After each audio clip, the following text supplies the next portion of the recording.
Existe uma frase que, segundo relatos divulgados no meio político, caiu como uma bomba nos corredores do poder. Uma frase curta, direta, incômoda. A ideia de que pressionar ministros da mais alta corte do país seria mais arriscado do que enfrentar o crime organizado. Depois disso, silêncio, reações rápidas e uma punição que acendeu o alerta máximo em Brasília.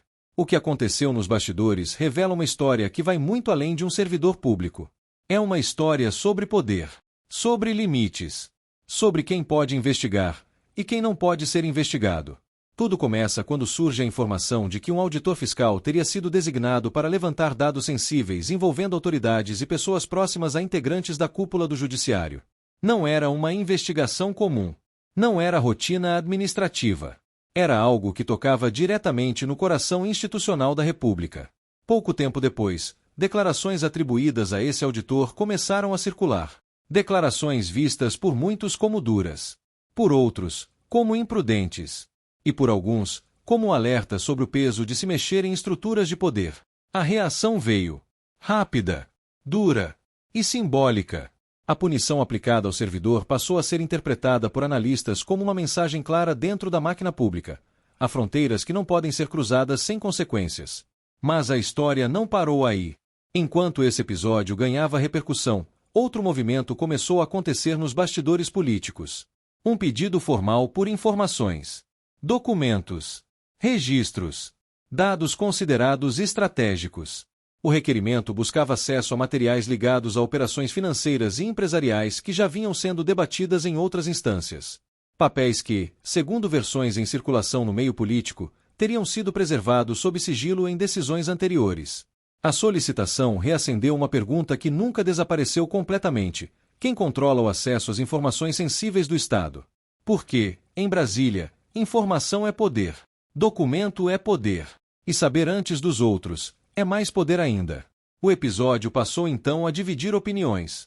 De um lado, quem defende que instituições precisam agir com firmeza para proteger sua independência contra pressões internas ou externas.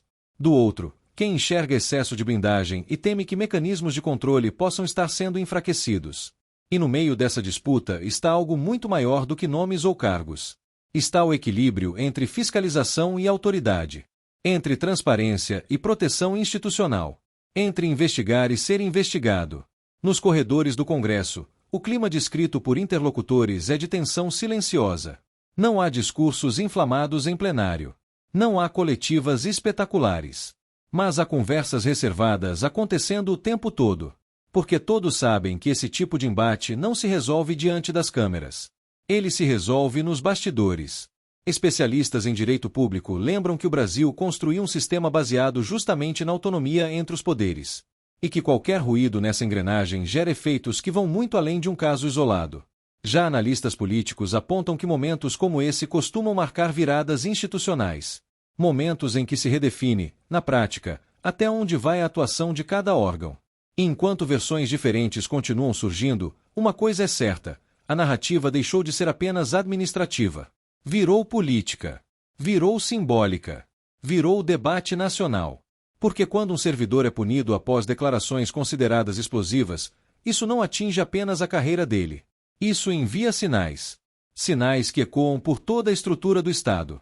Sinais que outros servidores observam, que parlamentares analisam, que juristas discutem e que a sociedade tenta decifrar. Estamos diante de um simples caso disciplinar ou de um episódio que revela tensões mais profundas entre fiscalização e autoridade? A resposta ainda está sendo construída. Dia após dia, documento após documento, declaração após declaração. Brasília, como sempre, continua funcionando. Mas nunca é igual depois de episódios assim. Porque o poder, quando é questionado, reage. E quando reage, deixa marcas. Agora a pergunta que permanece é: esse foi apenas um capítulo isolado? Ou o início de uma disputa muito maior sobre quem pode abrir as caixas pretas da República? O tempo, e apenas o tempo, vai responder. Mas uma coisa já mudou. O silêncio deixou de ser confortável. E isso, em Brasília, é sempre o primeiro sinal de tempestade.